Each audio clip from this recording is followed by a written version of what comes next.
What's up guys, it's Drac and we're in Ohio land for HVZ, but this is the Nerf Rival Atlas, and I've been waiting to bring you a review on this since the prototype failed on me at Toy Fair, but let's take a look at it. So we've got ultimate accuracy, high impact rounds, experience the intensity, double shot or throwback to the multi-shot madness. It is a Springer, of course, and it's claiming a velocity of 80 feet per second, which is notably less than the flywheel varieties, which is notably interesting because the Atlas definitely beat out the Zeus shot for shot, power for power. So here's our Atlas, here's our Zeus, but this is supposedly going to be weaker than the Chaos, and the Chaos and the Zeus are on par. Does that mean that they dialed it down, or does it just mean that firing 2 shots out of a similarly sized plunger tube is less efficient? And I mean, that's just science, that should be the case.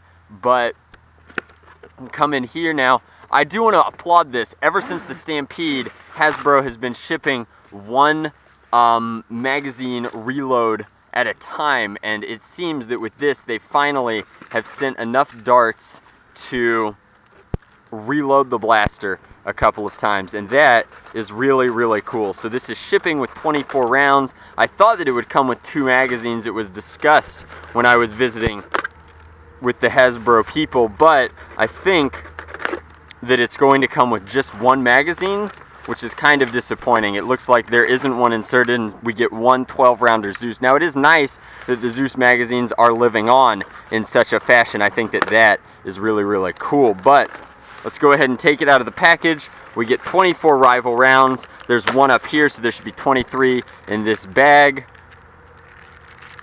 which should be much easier to open. We'll go ahead and load these up, but the Atlas itself is of course the shotgun stylized rival blaster, and it's much larger than originally I thought it would be. Now of course I did get to see that prototype at Toy Fair, so I knew that it would be about this size, but we have 12 loaded up.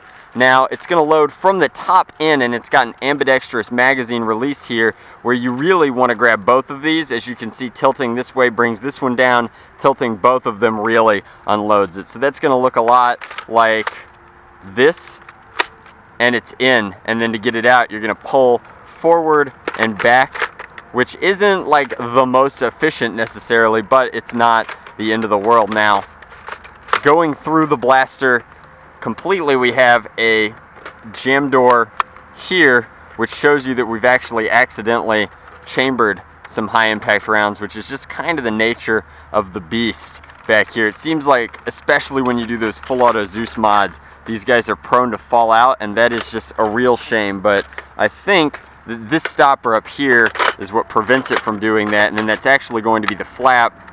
See, the way that it loaded in, it's already gone and pushed one out. That's unfortunate. I want to say that that's a design error, but it's really like just the way these work. If you nick these a little bit, the top round tends to escape. But if we push it in there, it looks like we finally got it chambered properly, and then I can't prime it.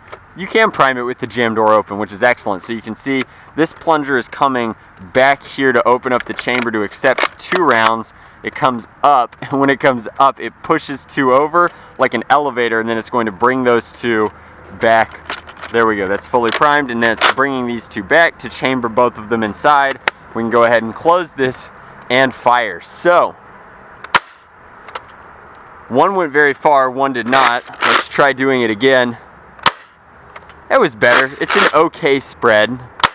It's definitely hitting like less hard than the Atlas. This is a jam release, I believe, and then this is of course down here a trigger safety. So when it's clicked that way, trigger does not move. When it's clicked this way, trigger moves freely, and that's pretty cool. So you have to kind of decide, is this a 12-shot blaster or a 6-shot blaster? And it really depends on how you look at it. Now, since we're very clever on this channel, we can actually unload one of these balls, put one in the magazine, and force it to chamber only one at a time by doing so. So instead of chambering 2 this time, it's going to chamber just the one.